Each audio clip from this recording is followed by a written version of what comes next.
me obligaron a casarme con el hombre de mi hermana. Me robaron mi nombre, mi hogar, casi a mi hijo. Y en medio del silencio, aprendí la lección más poderosa: no necesitas que el mundo te vea para existir. Esta es la historia de cómo salvé miles de libros y, sin querer, me salvé a mí misma. El día que Ximena se fue con el sobrino del gobernador de Yucatán, dejando a Santiago plantado frente a 200 invitados en la iglesia de San Juan de Dios, en Guadalajara, yo estaba en la lagunilla, limpiando manchas de humedad de un ejemplar del Códice Florentino. No sabía que, en ese mismo instante, mi vida dejaría de pertenecerme. El teléfono sonó a las 11:47 de la mañana.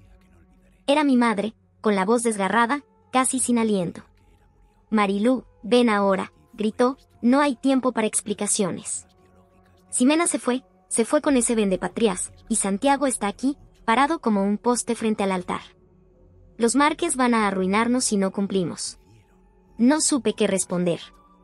Mis dedos estaban manchados de goma laca, y el pincel de cerda de Marta que sostenía tembló ligeramente.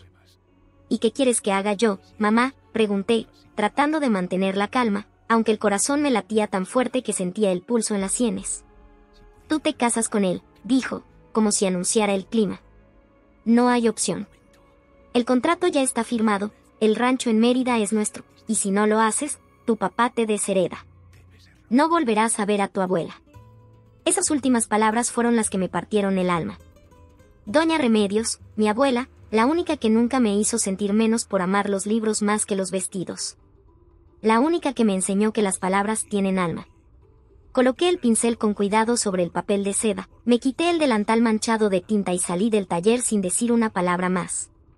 No fui por miedo, ni por dinero, ni siquiera por amor. Fui porque en el fondo, creí que quizás, solo quizás, alguien me necesitaba de verdad. Cuando entré a la iglesia, el olor a gardenias y cera de abeja me golpeó como una bofetada. Todos los ojos se volvieron hacia mí. Ximena había dejado su vestido de novia sobre una silla, y Santiago estaba de pie junto al altar, con las manos temblando y la mirada perdida en el suelo de mármol. Al verme, levantó la vista, y en sus ojos vi algo que no esperaba: desesperanza pura, como la de un náufrago que ya no cree en los barcos. El cura, incómodo, carraspeó y ajustó sus gafas. «Marilú Vargas Pérez, ¿aceptas a Santiago Márquez Gómez como tu esposo?». No dije sí, acepto. Solo dije sí. Una sola palabra, seca, firme, como si con ella cargara toda la mentira que me rodeaba y la convirtiera en algo mío. Los primeros 3 años de matrimonio fueron como vivir en un libro sin título, sin páginas numeradas, sin final a la vista. Santiago y yo ocupábamos salas opuestas de una casa colonial en San Ángel, llena de retratos de ancestros que me miraban con desdén desde sus marcos dorados. Él viajaba constantemente: París, Tokio, Nueva York, siempre en nombre de la Fundación Márquez para la Preservación del Patrimonio Escrito, una organización que, irónicamente, él apenas entendía. Yo me quedaba en casa, rodeada de libros antiguos que él coleccionaba como trofeos, pero que yo amaba como seres vivos. Pasaba mis días en la biblioteca, restaurando manuscritos del siglo XVI, limpiando láminas de códices coloniales, reencuadernando volúmenes que olían a tiempo y polvo. Nunca me tocó. Nunca me gritó. Pero tampoco me presentó como su esposa ante nadie. En las cenas familiares, me llamaban la amiga de Santiago, o la muchacha que cuida los libros. Yo callaba, porque había aprendido que el silencio, a veces, es la única forma de sobrevivir sin perder la dignidad. Hasta que un día, mientras limpiaba las guardas interiores de un breviario mexicano con un pincel fino, encontré una carta doblada entre las páginas. Era de Santiago. «Marilú», decía, «no sé si leerás esto.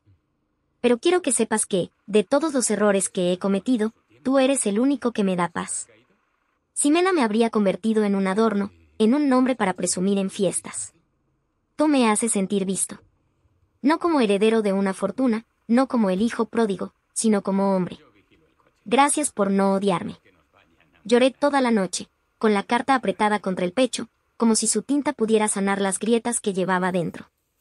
Al día siguiente, preparé su desayuno favorito: pan de yema recién horneado, mermelada de guayaba hecha por mi abuela, y café de olla con canela y piloncillo. Cuando lo vio sobre la mesa del comedor, me miró con los ojos húmedos. «¿Por qué?», preguntó. «Porque hoy decidí que ya no seré la sombra de nadie», respondí. Fue la primera vez que sonrió. Y la primera vez que me tomó de la mano, con una calidez que no había sentido en años. Pero el pasado, como un libro mal encuadernado, siempre suelta sus páginas cuando menos lo esperas. Ximena regresó un viernes de noviembre, con el cielo gris y el aire pesado de lluvia no caída. Entró a la casa como si nunca se hubiera ido, con un abrigo de piel que debió costar más que mi salario anual y el cabello teñido de un rubio que no existía en la naturaleza. «Ay, hermanita», dijo, abrazándome con una sonrisa que no le llegaba a los ojos, «qué bien te ves. Aunque un poco pálida. ¿No te cuidas, Santiago?». Antes de que pudiera responder, él apareció en el pasillo. Su rostro, que había comenzado a recuperar color en los últimos meses, palideció de nuevo. «Ximena», susurró, «¿qué haces aquí?». «Vine a recuperar lo que es mío», dijo ella, quitándose los guantes con lentitud, como si cada gesto fuera una escena ensayada. «Tú. La fundación. El rancho en Méride. Y, por supuesto, a mi hermana, que tan generosamente me lo cuidó». Sentí como si el suelo se abriera bajo mis pies. «¿Qué estás diciendo?», pregunté, con la voz apenas audible. «Oh, Marilú, río, ¿en serio creíste que Santiago se casó contigo por amor? Fue un arreglo. Y tú fuiste la encargada de mantener el asiento tibio hasta que yo regresara». Santiago intentó intervenir, pero Ximena sacó su celular y mostró una pantalla. «Mira esto», dijo. «Mientras Ximena arregla sus asuntos en Europa, mantén a Marilú ocupada. Que no sospeche nada». Era su letra, su firma digital. Mi corazón se detuvo. «¿Es verdad?», le pregunté a Santiago, con la voz quebrada. Él no respondió. Solo bajó la mirada, y en ese gesto murió algo en mí. No el amor, sino la ilusión. «Firme los papeles», dijo Ximena, con voz dulce y venenosa. «Te daremos $1.000.000. Para que te compres una vida nueva. Lejos de aquí. Lejos de nosotros». «No quiero tu dinero», dije, con la voz temblando pero firme. «Pero sí quiero una cosa». «¿Qué?». «Que me digas, mirándome a los ojos, si alguna vez me viste como más que un recado». Santiago levantó la vista, y por un instante, vi al hombre que me dejaba café en la mañana, que leía conmigo en silencio. «Sí», dijo. «Todos los días». Ximena frunció el ceño, molesta por la interrupción de su triunfo. «Basta», gritó. «Firma los papeles, Marilú, o te arrepentirás». Salí de la casa sin decir una palabra más. Con una maleta. Con mi caja de herramientas de restauración. Y con un secreto que nadie conocía, yo también estaba embarazada. La primera noche en la pensión de Tepito, llovió tanto que el techo goteaba en 3 puntos distintos. Puse cubetas debajo, y a Mateo, mi gato siamés, el único ser que no me había traicionado, lo subí a la cama, envuelto en una manta de lana que olía a alcanfor. Me senté en el suelo, con la espalda contra la pared húmeda, y puse una mano sobre mi vientre plano. 6 semanas. Tan poco tiempo y ya tanto miedo. No tenía pruebas médicas. Solo la ausencia de la regla, las náuseas al oler el café, antes mi consuelo, y una ternura en los senos que dolía al tacto. Pero lo sentía. Como un pequeño latido de esperanza en medio del caos. Al día siguiente, fui a una clínica del IMSS en Gustavo Amadero. Pagué con el último billete de 500 pesos que me quedaba. La doctora, una mujer de cejas gruesas y voz cansada, me miró con pena. «Positivo», dijo, señalando la tira reactiva. «Y por tu historial de anemia, vas a necesitar suplementos». «¿Tienes apoyo?». Negué con la cabeza. «¿Y el papá?». «Está ocupado», respondí. Ella asintió, como si lo entendiera. «Cuídate, mija», dijo. «El cuerpo perdona muchas cosas, pero no la soledad». Salí con una receta, un folleto sobre nutrición prenatal y un número de teléfono para una red de apoyo a madres solteras. Y una certeza, no le diría a Santiago que existía este bebé. Porque si Ximena ya lo había convencido de que yo era un error, ¿qué haría con un hijo que lo atara a mí para siempre? Pero el destino, en México, nunca permite que una historia se esconda en silencio. 3 días después, recibí una llamada de mi tía Leticia, la hermana menor de mi madre, la única que nunca se tragó el cuento de la perfección de Ximena. «Marilú», dijo, con voz baja, como si alguien la escuchara, «tienes que ir al cumpleaños de tu abuela. Es este sábado. En el club de Chapultepec. ¿Estás loca?, pregunté. Después de lo que pasó, ¿crees que me dejarían entrar? No es una invitación, dijo. Es una orden. Tu papá dijo que si no vas, te borran del testamento de Doña Remedios. Y tú sabes lo que eso significa. Lo sabía. Mi abuela había dejado en su testamento una cláusula especial, una casa en el centro histórico de Mérida, con una biblioteca de libros antiguos, que pasaría a la nieta que demostrara amor por las raíces, no por el brillo. Ximena la había ignorado durante años. Yo la visitaba cada domingo, llevándole té de hierbabuena y leyéndole fragmentos del Popol Vuh. Esa casa era mi único refugio posible. ¿Qué pasa si no voy?, pregunté. Que Ximena se la queda, dijo tía Leticia. Y ya arregló todo con Santiago. Incluso dicen que van a adoptar legalmente a tu hijo. Sentí un frío que me subió desde los pies hasta la nuca. ¿Mi hijo? No finjas que no sabes, dijo, suavemente. Ximena investigó. Sabe que estás embarazada. Y ya habló con abogados. Dice que como el matrimonio fue nulo, el niño no tiene derecho a nada. Pero si ellos lo adoptan, será un Márquez de verdad. Coloqué el teléfono y me quedé mirando la pared desconchada de la pensión. Por primera vez desde que nací, sentí ira pura. No grité. No rompí nada. Solo abrí mi caja de herramientas de restauración, saqué una navaja fina y corté cuidadosamente el forro de mi bolso viejo. Dentro, guardaba algo que nunca le había mostrado a nadie, una carta manuscrita por Santiago, fechada 2 semanas atrás. Marilú, decía, hoy supe que Ximena regresó. Y aunque todo en mí grita que debo cumplir con el deber, mi corazón se queda contigo. Si algo me pasa, si desaparezco, busca en la biblioteca, en el ejemplar de las cartas de Sor Juana. Hay algo allí que te pertenece. Nunca había ido. Pero ahora tenía que ir. El sábado, me puse el único vestido decente que tenía, un traje sencillo de lana gris, sin adornos, que me había cosido yo misma. Me recogí el cabello en un moño bajo, sin maquillaje, y me puse los zapatos más firmes que tenía, unos botines de segunda mano que ya habían caminado más que muchos coches. El club de Chapultepec estaba lleno de flores blancas y risas falsas. Al entrar, sentí 100 ojos sobre mí. Ximena estaba en el centro, con un vestido rojo, brindando con Santiago. Él no me miró, pero su mano temblaba al sostener la copa. Mi madre me vio y se acercó, con el rostro tenso. No hagas escándalo, susurró. Y no menciones el bebé. Aquí todos ya creen que estás loca. ¿Loca por querer a mi hijo?, pregunté. Por creer que Santiago alguna vez te amó, espetó. Él nunca te vio como a una esposa. Solo como una especie de empleada con acceso a la cama. Antes de que pudiera responder, Ximena se acercó, con una sonrisa de triunfo. Mira quién vino, exclamó, alto. La falsa señora Márquez. ¿Viniste a reclamar tu $1.000.000 o a robar los cubiertos de plata? Risas.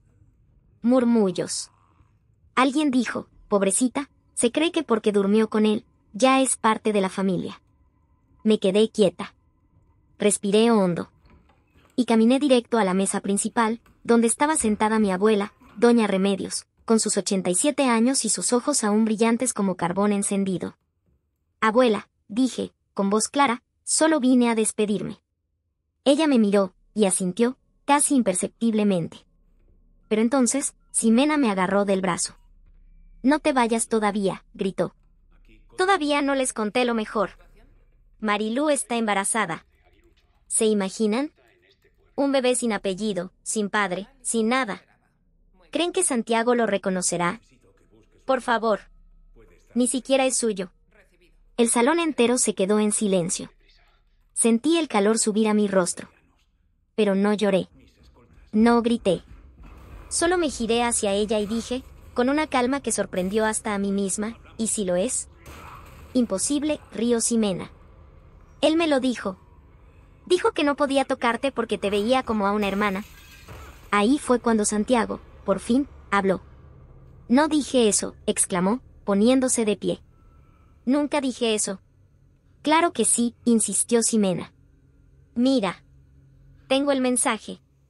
Mostró su celular. Pero yo ya sabía la verdad. Ese mensaje, dije, señalando. Fue antes de que supiera que eras una mentirosa. Pero hay algo que no sabes, Ximena. Algo que Santiago sí me dio y que tú jamás tendrás. ¿Qué?, preguntó, con una risa nerviosa. Su palabra, respondí. Y su respeto. Porque él no me usó para calentar la cama. Me usó para calentar el alma. Y eso no se borra con un mensaje falso. Entonces, Santiago caminó hacia mí. Marilú, dijo, con la voz quebrada, tienes razón. Todo lo que dije fue antes de conocerte, pero desde que entraste a esa iglesia, mi vida cambió. Ximena palideció. No. No puedes hacerme esto otra vez.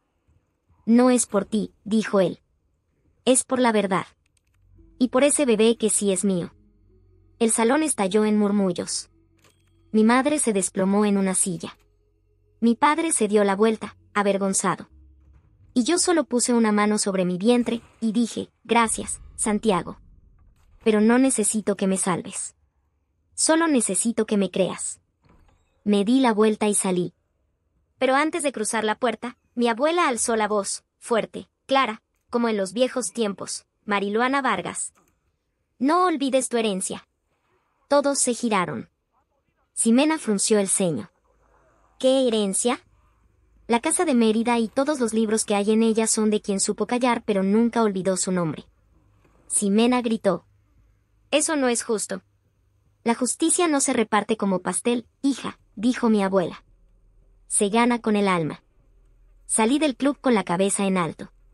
Pero sabía que la batalla apenas comenzaba. Porque esa noche, mientras caminaba por Reforma, recibí un mensaje anónimo. Si quieres saber la verdad sobre Santiago, ve a la biblioteca. El libro de Sor Juana está en peligro. La biblioteca Vasconcelos estaba cerrada cuando llegué. Eran casi las 11 de la noche, y la lluvia había regresado, suave pero persistente, como el llanto de alguien que ya no tiene lágrimas nuevas. No tenía permiso para estar ahí. Pero conocía a don Fermín, el guardia nocturno, porque años atrás le había restaurado un libro de poemas de su difunta esposa. Cuando lo vi, solo dije, necesito entrar. Es por la herencia de mi abuela. Él me miró, asintió, y abrió la reja lateral sin decir una palabra. El edificio, vacío, resonaba con ecos de pasos que no eran míos. Caminé entre las estanterías flotantes, con el corazón latiendo tan fuerte que temí que los libros lo escucharan. En la sección de literatura colonial, encontré el ejemplar, Las obras de Sor Juana Inés de la Cruz, edición facsimilar de 1892, encuadernación en piel de becerro, lomo desgastado. Lo saqué con manos temblorosas. Al abrirlo, no había cartas. No había billetes. Pero en la guarda interior, había algo aún más valioso, una llave pequeña, de hierro forjado, atada con un hilo de seda roja. Y una nota manuscrita por Santiago. Si lees esto, es porque ya no estoy. La llave abre el cajón del escritorio en la biblioteca de Mérida. Allí está el verdadero testamento de mi abuelo y la escritura de un fondo fiduciario a tu nombre. Porque, Marilú, desde el día que firmaste ese sí en la iglesia, supe que tú eras la única que merecía construir el futuro. Me senté en el suelo, entre sombras y estantes, y lloré. No por el dinero. Porque alguien, al fin, había visto mi valor sin pedirme que gritara para demostrarlo. Pero antes de salir, noté algo extraño, el libro tenía una página suelta. No del texto de Sor Juana. Era una copia de un acta notarial fechada una semana antes de la boda. Decía, Santiago Márquez Gómez, en pleno uso de sus facultades mentales, declara bajo protesta de decir verdad que contrae matrimonio con Marilú Vargas Pérez por voluntad propia, sin coacción familiar, y con el propósito de fundar una familia basada en el respeto mutuo. Firmado. Sellado. Y registrado en el Juzgado de lo Familiar de Guadalajara. Ximena y mis padres habían mentido. No había arreglo. No había plan B. Santiago me había elegido a mí. Desde el principio. Salí de la biblioteca con la llave en el bolsillo y el alma reconstruida, grano a grano, como un libro antiguo devuelto a la vida. Al día siguiente, tomé un autobús de primera clase a Mérida. Llevaba solo mi maleta, mi caja de herramientas y una copia del acta notarial. La casa de mi abuela estaba en la calle 60, frente a la iglesia de Santa Lucía. Fachada colonial, puerta de madera con aldaba de bronce, y una placa de azulejo que decía, Casa de las Palabras Perdidas. Usé la llave. El interior olía a cedro, a cera de abeja y a tiempo detenido. La biblioteca ocupaba el segundo piso, más de 2000 volúmenes, desde crónicas de la conquista hasta ediciones del siglo XIX de poetas yucatecos. En el escritorio de caoba, encontré el cajón. Adentro, el testamento original de don Silvestre Márquez, abuelo de Santiago, donde legaba el 51% de la Fundación Márquez para la preservación del patrimonio escrito a la persona que demuestre amor por los libros, no por el poder, un contrato fiduciario, $3.200.000, depositados en un fondo suizo, con rendimientos trimestrales destinados a proyectos de restauración cultural liderados por Marilú Vargas, y una carta final: Marilú, si llegas hasta aquí, es porque ya ganaste. No necesitas mi nombre. Tienes el tuyo. Yo usé este recurso para enseñar a otros a salvar lo que el tiempo quiere borrar. Y si algún día nace ese hijo, dile que su papá no fue un héroe. Solo un hombre que tuvo la suerte de ser visto por una mujer que sabía leer entre líneas. Santiago. No toqué el dinero. Ni siquiera lo reporté. Solo hice una copia certificada del testamento y fui al notario de Mérida. Y abrí, en nombre propio, Taller Raíces de Tinta, un centro comunitario de restauración de libros, enfocado en formar a jóvenes de comunidades rurales de Yucatán, Chiapas y Oaxaca. Contraté a artesanos locales. Compré materiales con mis ahorros. Y empecé a dar clases en una sala llena de luz y olor a papel viejo. Nadie en Guadalajara supo de mí durante meses. Hasta que, un día, Ximena apareció en la puerta. Venía sola. Sin maquillaje. Con una maleta pequeña. No vine a pelear, dijo, con la voz quebrada. Vine a pedirte que me enseñes. La miré, sin odio, sin ternura. ¿A enseñarte qué? A no depender de un apellido. A no necesitar que un hombre me defina. A ser digna, aunque no tenga brillo. Había envejecido 10 años en 6 meses. Su embarazo había terminado en un aborto espontáneo. Santiago, por presión familiar, había aceptado una alianza con otra familia. Y su padre la había desheredado por errar el tiro. ¿Por qué yo?, pregunté. Porque tú no te quebraste, dijo. Te rompieron, sí. Pero te volviste a armar con tus propias manos. Y yo no sé cómo hacer eso. La dejé esperar fuera mientras preparaba té de limón con hojas del patio. Luego, abrí la puerta de nuevo. Si vas a quedarte, empezarás por limpiar los pinceles. Sin salario. Sin título. Solo con las manos. Asintió. Gracias. No fue fácil. Los primeros días, se quejaba. Decía que el olor a cola de pescado le daba náuseas. Que el trabajo era de criada. Pero una tarde, mientras restauraba la portada de un libro de rezos mayas, me dijo, ¿sabes? Nunca supe lo que era hacer algo que durara más que mi imagen en un espejo. No respondí. Solo le pasé un pincel más fino. Y así, sin drama, sin reconciliación falsa, Ximena empezó su propio camino. Antes de que existiera el altar, el engaño, el silencio, hubo una niña que aprendió a leer con los dedos. Nací en una casa de adobe en Tlaquepaque, Jalisco. Mi padre era alfarero, mi madre, costurera de mantos de virgen. Pero mi verdadero refugio era la casa de mi abuela, doña Remedios, en el barrio de Analco. Ella no tenía riquezas. Solo libros. Cientos de ellos, guardados en cajas de madera, bajo su cama, en el desván, incluso en la cocina.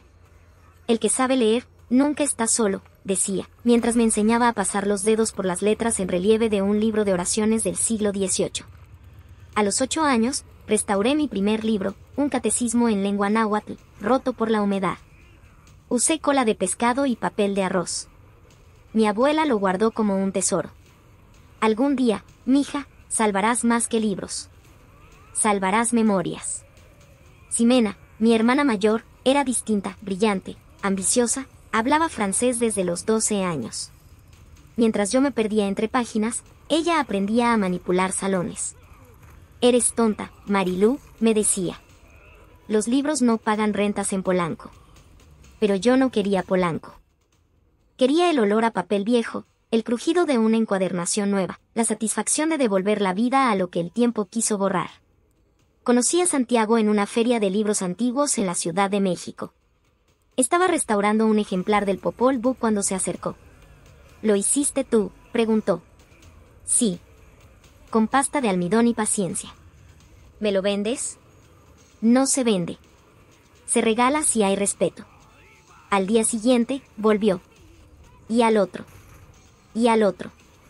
No me habló de su apellido, de su fortuna, de su familia. Solo me preguntó, ¿qué dice este pasaje en maya? Y en ese momento, supe que me veía. No como una empleada. No como la hermana de Ximena. Sino como una guardiana de palabras. Nunca imaginé que esa conexión se convertiría en una trampa disfrazada de destino. Antes de llegar al taller Raíces de Tinta, Lupita no tenía nombre propio.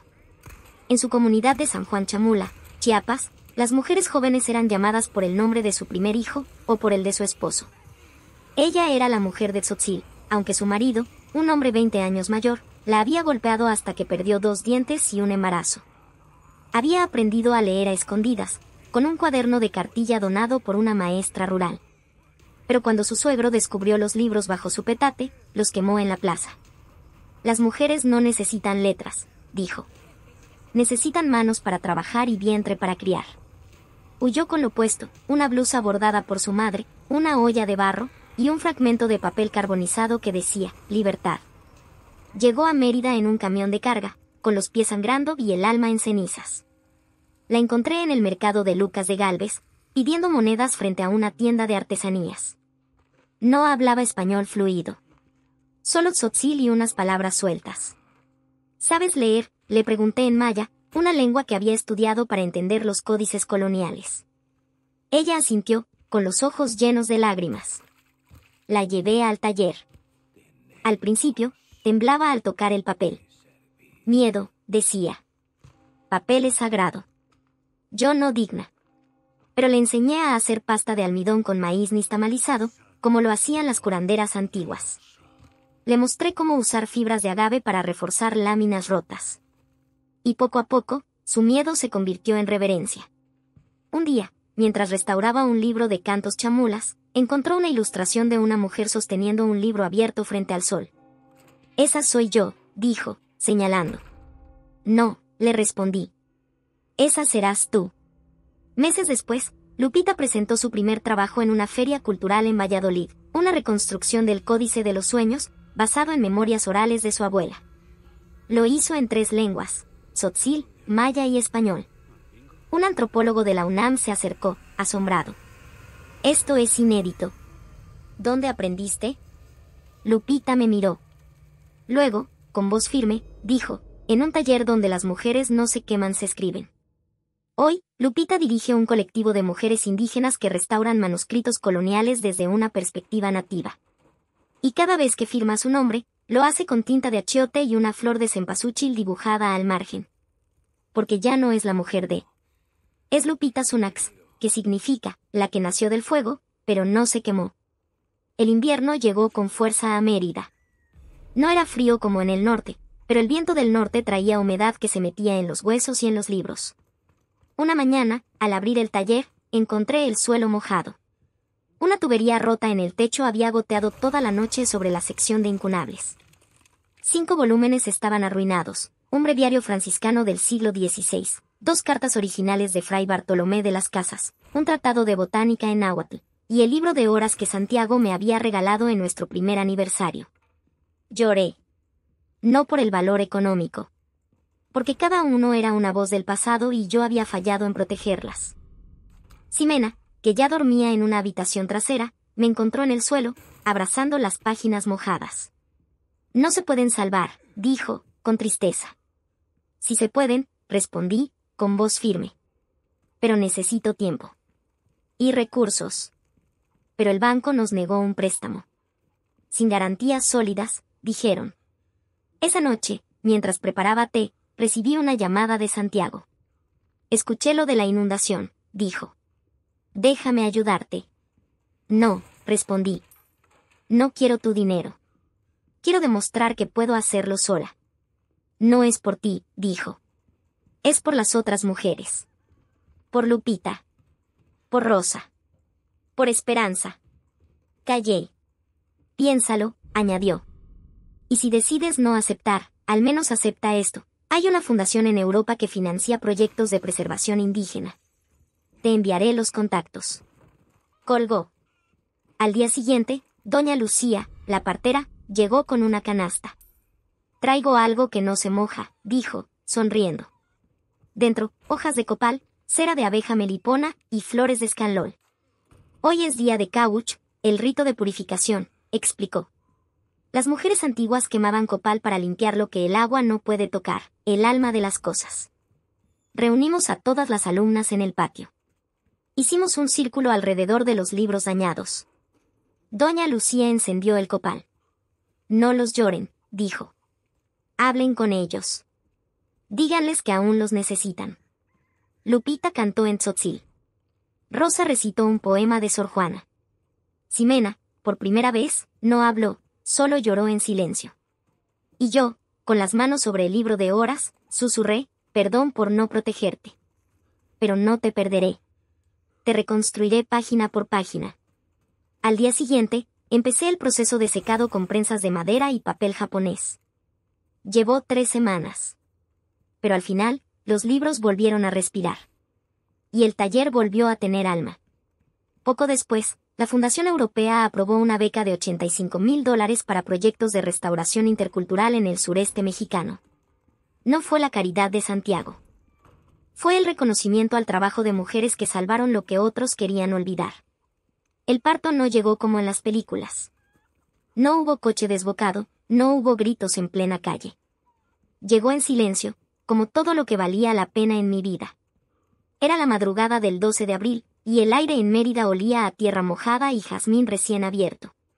Había estado despierta desde las 3, ordenando papeles en el taller, cuando un dolor sordo, profundo, me dobló en 2 junto al escritorio de caoba. No era como los cólicos de las semanas anteriores. Este era antiguo, ancestral, como si mi cuerpo recordara un camino que mis pensamientos habían olvidado. Doña Lucía llegó antes del amanecer, como si lo hubiera sentido en los huesos. Traía una canasta de mimbre cubierta con un rebozo bordado, y en su interior, hierbas de monte, un frasco de miel de abeja melipona, un cuchillo de obsidiana envuelto en tela roja, y un pequeño ídolo de barro de Ischel, la diosa maya de la luna y la maternidad. No vamos a luchar contra el dolor, mija, dijo, mientras me ayudaba a sentarme en la estera de palma que habíamos puesto en el centro del patio. Vamos a caminar con él. Como camina el río con las piedras. Las contracciones subían y bajaban como mareas. Entre una y otra, doña Lucía me hacía beber té de ruda y anís.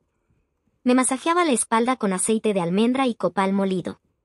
Y cantaba, en una mezcla de maya y español, una canción que hablaba de semillas que rompen la tierra para ver la luz.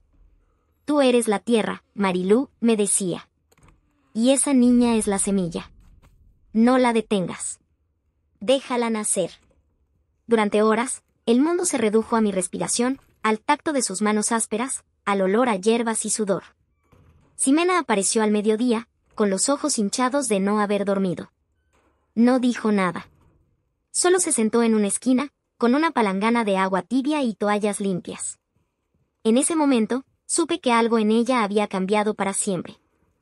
Cuando el sol estaba en lo más alto, sentí que mi cuerpo se abría como un libro antiguo al que finalmente le encuentran sentido. Un grito salió de mi garganta, no de agonía, sino de liberación. Y entonces, entre mis piernas, apareció una cabecita cubierta de lanugo oscuro. Doña Lucía la atrapó con manos seguras, la envolvió en un paño tibio, y la puso sobre mi pecho. Esperanza, susurré, con la voz rota. Bienvenida. La niña abrió los ojos, negros como el carbón, y me miró como si me conociera desde siempre. En ese instante, todo el dolor, toda la traición, toda la soledad se disolvieron. No porque desaparecieran, sino porque ya no eran lo más importante. Doña Lucía cortó el cordón con el cuchillo de obsidiana, lo quemó ligeramente con copal, y lo guardó en un frasco de barro. Esto la protegerá, dijo. Porque su vida empezó en la verdad, no en la mentira. Ximena se acercó, con lágrimas en los ojos. ¿Puedo tocarla? Asentí.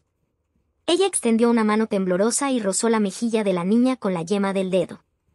Es hermosa, Marilú. Igual que tú. No, dije, suavemente. Es mejor. porque ella no tendrá que luchar por ser vista. Esa noche, mientras Esperanza dormía en una cuna de mimbre junto a mi cama, Ximena y yo nos sentamos en el patio, compartiendo un plato de sopa de lima. Nunca supe lo que era esto, dijo, señalando a la niña. Pensaba que el poder estaba en los salones, en los contratos, en los apellidos. Pero mira, todo lo que importa cabe en un paño. El poder está donde decides construir tu vida, le respondí. No donde te dejan estar. ¿Crees que algún día mereceré tener un hijo?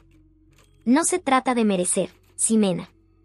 Se trata de estar dispuesta a amar sin condiciones. A proteger sin posesión. A dejar crecer sin control. Ella asintió, y por primera vez en su vida, no tuvo una respuesta lista. Solo silencio. Y eso fue suficiente. 2 semanas después, Santiago llamó. No vino en helicóptero, ni trajo flores, ni discursos ensayados. Llegó en un taxi del aeropuerto, con una mochila desgastada y los ojos marcados por noches sin dormir. Lo recibí en el umbral, con Esperanza en brazos. No voy a pedirte perdón, dijo, con la voz ronca. Porque las palabras ya no alcanzan. No las necesito, respondí. Solo necesito que no interfieras. Que respetes que esto, señalé a mi hija, es mío. Lo sé, dijo, y sus ojos se llenaron de lágrimas. Pero al menos déjame verla. Solo una vez. Asentí. Le mostré a Esperanza. Él se arrodilló, como ante un altar, y extendió una mano. La niña, dormida, abrió los ojos y le agarró el dedo con una fuerza sorprendente. Se parece a ti, susurró. Tiene tu frente, y esa mirada que lo ve todo. Ella no sabe quién eres, dije. Y no tiene por qué saberlo. A menos que ganes el derecho de estar en su vida. No por ser su padre biológico, sino por ser un hombre de palabra. ¿Cómo hago eso? No lo sé, respondí. Pero empieza por respetar mi espacio. Mi oficio. Mi decisión. Se quedó 1 hora. No hablamos de dinero, de herencias, de pasados. Solo de libros. De cómo había empezado a leer los que yo le había mencionado años atrás. De cómo había descubierto que las palabras, cuando son verdaderas, sanan más que el dinero. Antes de irse, me entregó un libro pequeño, encuadernado a mano con piel de venado. Lo hice yo, dijo. No es perfecto. Pero es mío. Abrí la primera página. Decía. Para Esperanza. Que nunca necesite demostrar su valor. Que su existencia sea su suficiencia. Tu papá, que aprendió tarde, pero aprendió. Lo guardé, no para mí, sino para cuando ella preguntara quién era su padre. Porque merecería una historia honesta, no una mentira piadosa. El primer mes de Esperanza fue una lección de humildad. Las noches sin dormir, las dudas, la leche que no bajaba, la fiebre que subió a 39 grados una tarde de mayo. Fue Ximena quien corrió a la farmacia. Fue Lupita quien preparó cataplasmas de eucalipto. Fue Rosa, la alumna de Tepito, quien se quedó con ella mientras yo dormía 2 horas seguidas. Rosa tenía su propia historia. Madre soltera a los 16. Había trabajado en un taller textil clandestino en la colonia Guerrero, cosiendo ropa de marca por menos de 20 pesos la pieza. Su hija, Citlali, de 3 años, había aprendido a hablar con las agujas antes que con palabras. Quiero que estudie, me dijo un día, mientras bordaba un delantal para Esperanza. Pero no sé leer bien. Y en la escuela dicen que no tiene derecho a becas porque vivimos en un cuarto prestado. Aquí sí tiene derecho, le dije. Porque aquí no preguntamos por tu techo. Preguntamos por tu corazón. Empecé a darle clases de lectura básica después del taller. Junto con Lupita y Ximena, diseñamos un programa para hijos de alumnas, un rincón de lectura con libros en español, maya y tzotzil, donde los niños aprendían mientras sus madres restauraban manuscritos. Citlali fue la primera en leer en voz alta un cuento de brujas yucatecas. Su voz era pequeña, pero firme. Como la de su madre. El día que Esperanza cumplió 6 meses, sucedió algo que nadie esperaba. Estaba yo restaurando un tratado de botánica del siglo XVII, cuando la niña, gateando, llegó hasta la mesa baja donde tenía las herramientas. Sin miedo, agarró un pincel fino y lo llevó a su boca. Pero en vez de morderlo, lo rozó contra una hoja en blanco que había sobre la mesa. Dejó una marca suave, como una raíz. Ximena, que estaba cosiendo forros para libros, soltó la aguja. Mira, dijo, con la voz temblorosa. Está escribiendo. Lupita se acercó y tomó una foto con su celular antiguo. En mi lengua, hay una palabra para esto, cauxcaop, que significa palabra que nace sola. Los antiguos decían que cuando un niño toca la tinta sin miedo, está destinado a guardar memorias. Esa noche, mientras Esperanza dormía, escribí mi primer ensayo público, bajo el seudónimo de la guardiana de tinta. El oficio silencioso no pide permiso. No necesita aplausos. Solo espacio, y manos dispuestas a sanar lo que el tiempo quiso borrar. Si te han dicho que tu trabajo no vale porque no hace ruido, recuerda, las raíces no se ven, pero sostienen todo. Se volvió viral. Mujeres de todo México escribieron. Soy alfarera en Oaxaca, y me sentí vista. Soy costurera en Juárez, y hoy levanté la cabeza. Soy maestra rural, y sé que mi trabajo también es sagrado. Y yo, desde mi taller en Mérida, respondí a cada una. No estás sola. Y tu oficio, es tu dignidad. Hoy, Esperanza tiene 1 año. Su primera palabra no fue mamá, sino libro. Ximena enseña a niñas mayas a leer en sus propias lenguas. Lupita publicó su primer libro, Palabras que no se queman. Y yo sigo restaurando, no solo páginas, sino vidas. Porque salvar un libro no es devolverle papel. Es devolverle voz. Y en ese acto, todos recuperamos la nuestra. La traición duele. La humillación quema. Pero lo más peligroso no es lo que otros te hacen, sino lo que dejas que te hagan creer sobre ti mismo. Marilú no se redimió porque un hombre la perdonó. Se redimió porque se negó a desaparecer. Porque eligió el oficio sobre el espectáculo. La verdad sobre la apariencia. La dignidad sobre la venganza. Y en cada página que restauró, restauró también su propio nombre. Si esta historia te conmovió, dale like, suscríbete y comparte. Recuerda, somos H Verso. Y comenta, ¿te han subestimado por tu oficio? Nos leemos abajo. Porque el mundo no lo cambian los que gritan más fuerte. Lo cambian los que trabajan en silencio, y dejan huella en lo que tocan.